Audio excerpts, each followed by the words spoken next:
The Screen Actors Guild and the United Auto Workers strikes continue, and now tens of thousands of workers from two other unions might soon be hitting the picket lines as well. Ted Lindner takes a look at why hospitality workers in Las Vegas authorized a strike and what they're demanding. A new strike could be right around the corner, and it could have dramatic effects on a popular vacation destination. Tens of thousands of people who make up the Nevada Culinary Workers Union and the Bartenders Union overwhelmingly voted this week to authorize a strike. That's if a new 5-year labor deal isn't reached with casinos in Las Vegas.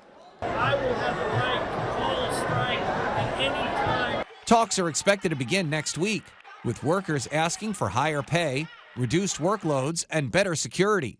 Nearly 24 casinos could be impacted if a strike is officially called. People all around the country here is getting fed up with the corporation not sharing or including them into the profit. At least one resort, MGM, released a statement saying it's committed to negotiating a contract that benefits everyone. This comes as the actors' strike and the United Auto Workers strike rage on. Data from Cornell University finds roughly 362,000 workers have hit the picket line so far in 2023. That's up from the 123,000 who went on strike last year. Some academic professionals say the uptick can be traced back to the COVID-19 pandemic. It broke the social contract that American workers had intuitively understood. The American worker was shocked out of the illusion of self-sufficiency. That realization raised the understanding that collective action is sometimes necessary to change systems that no longer serve us. Ted Lindner, Fox News. Talk about a flight delay. Astronaut Frank Rubio finally is back on Earth after more than a year in space.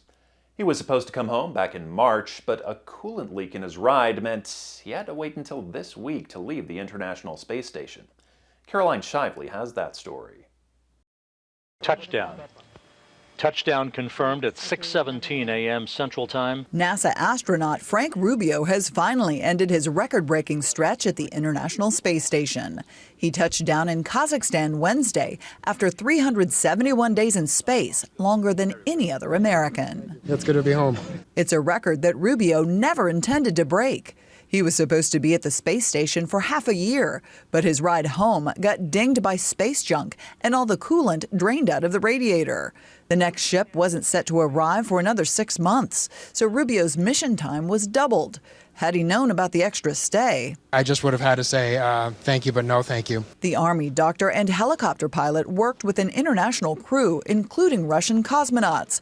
While tensions between the U.S. and Russia flared back on Earth, it was a very different story 250 miles up in space. For our international partners, it's been just incredible to work with all of them. One of the biggest physical challenges for the crew was actually coming home. Rubio and 2 cosmonauts had to endure more than 4 times the force of gravity as their capsule entered the Earth's atmosphere. After landing, they were pulled out and carried to a medical tent. We're not standing, we're not walking, we're not bearing our own weight, and so it just takes some time to get your bones and your muscles used to doing that consistently back on Earth. After more than a year of zero gravity, Rubio says he expects it to take 2 to 6 months before he'll feel normal again here on Earth. In Washington, Caroline Shively, Fox News. Still ahead, a new app allows people to rent a private bathroom for cleanliness and safety. How it works, coming up.